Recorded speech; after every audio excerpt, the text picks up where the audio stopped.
Comment gérer sa rancœur et sa colère suite à une séparation? Alors, bien souvent, messieurs, dames, au-delà de la tristesse, au-delà peut-être de la volonté de vouloir récupérer son ex, il y a un mélange d'émotions suite à une séparation. Bien souvent, on a de la colère, on a du ressentiment, on a ce passif finalement, on a peut-être même une volonté de vengeance, puisque votre ex avec cette séparation vous a fait mal, et le premier instinct qui vient, c'est plutôt un instinct de vengeance.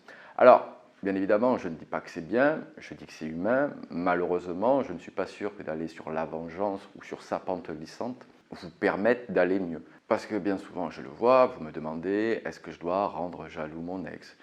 Vous vous demandez, vous me le dites en coaching, vous avez fait des fois des crasses à votre ex, vous avez mal parlé à votre ex, vous avez harcelé votre ex. Finalement, vous restez encore dans le passé et non plus dans le présent. Alors, je vous le redis, c'est naturel, c'est humain, je ne fais pas de morale.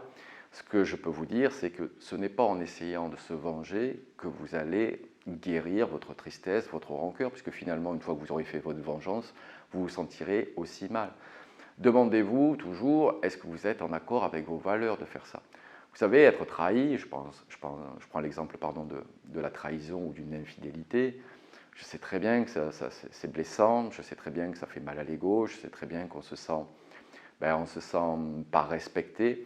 Et le premier instinct qui vient, c'est potentiellement un instinct de vengeance. Mais je vous le redis, cet instinct de vengeance ne va pas effacer cette infidélité. Cet instinct de vengeance ne va pas effacer votre colère et votre rancœur. De plus, si vous souhaitez récupérer votre ex ou non, je ne suis pas sûr que ce soit la bonne méthode et je vous le redis, que vous sortiez grandi justement de ces actions-là. Le deuxième point que j'aimerais évoquer avec vous, alors c'est bien souvent lorsqu'on a la rancœur et de la colère, c'est deux causes principales, c'est soit en raison de la séparation, vous ne digérez pas le fait que votre ex ne veuille plus de relation avec vous, et le deuxième cas, c'est le cas d'une faute grave ou d'une infidélité. Je vous le dis, de cette rancœur et dans cette colère, vous devez vous en servir pour tirer une leçon. Bien souvent, c'est trop facile de dire tout est la faute de l'autre, même si on a l'impression que tout est de sa faute. Bien souvent, je vous le dis, à froid, dans une relation amoureuse, c'est bien souvent du 50-50. Vous avez mal agi et votre ex a mal réagi, et votre ex a mal agi et vous avez mal réagi. Si je suis sympa, je veux bien donner du 60-40, mais bien souvent, c'est équilibré. Il n'y en a pas un qui est tout blanc et l'autre qui est tout noir. Il n'y a pas un gentil et un méchant. C'est un petit peu simple, ça. Donc, c'est quelle leçon vous allez pouvoir tirer de cet échec amoureux?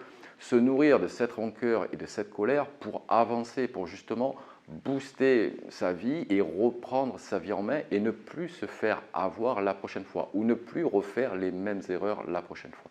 Parce que bien souvent, quand on en parle à coaching, il y avait des avertisseurs qui amenaient vers la séparation, des avertisseurs qui amenaient vers l'infidélité, que vous n'avez peut-être pas voulu voir. Mais généralement, et on le voit en coaching, il y a eu des virages que vous n'avez pas su négocier. Donc il ne sert à rien d'en vouloir à son ex, il ne sert à rien de s'en vouloir à soi, ni de nourrir des remords ou des regrets. De ces remords et de ces regrets, je vous le redis, ce que vous devez en tirer, c'est une leçon pour ne plus se faire avoir ou ne plus refaire les mêmes erreurs à l'avenir. Également, mieux que se venger, mieux que d'avoir de la rancœur vers votre ex. Vous savez, le pire, ce n'est pas lorsqu'on déteste quelqu'un ou qu'on a de la colère face à cette personne, parce que généralement, ça montre. La colère montre la hauteur de l'amour que vous avez pu avoir pour cette personne, la hauteur de la déception que vous avez eue face à cet échec amoureux. Ce que vous devez donner à votre ex, c'est plutôt votre absence. C'est plutôt votre indifférence. C'est ça qui fait le plus mal. Montrez sans le dire à votre ex que finalement votre relation, même si vous ne le pensez pas, n'a pas compté finalement, que même cette histoire, cette rancœur, ne faites pas le cadeau de l'offrir à votre ex, entre guillemets, puisque en faisant cela, vous donnez également le rapport de force à votre ex. Vous savez, faites-vous cette faveur, je vous le redis, de ne pas donner ce cadeau à votre ex. Et si vous n'y arrivez pas, vous devez feindre l'indifférence. Parce que la plus belle des vengeances que vous aurez, ou la meilleure façon de gérer sa rancœur suite à une séparation, c'est faire preuve de résilience et montrer que maintenant vous pouvez être heureux pour vous-même, par vous-même, et même avec une autre personne si vous le souhaitez. En montrant que vous êtes à nouveau heureux, en montrant que finalement vous avez accepté, surmonté, et même en montrant que finalement vous n'en voulez plus à votre ex, c'est vous qui sortez grandi, c'est vous qui faites preuve de maturité. C'est toujours celui qui donne le pardon qui est le plus mature émotionnellement, qui donne entre guillemets le rapport de force. Quand je dis pardon, ça ne veut pas dire être naïf et signer un chèque en blanc.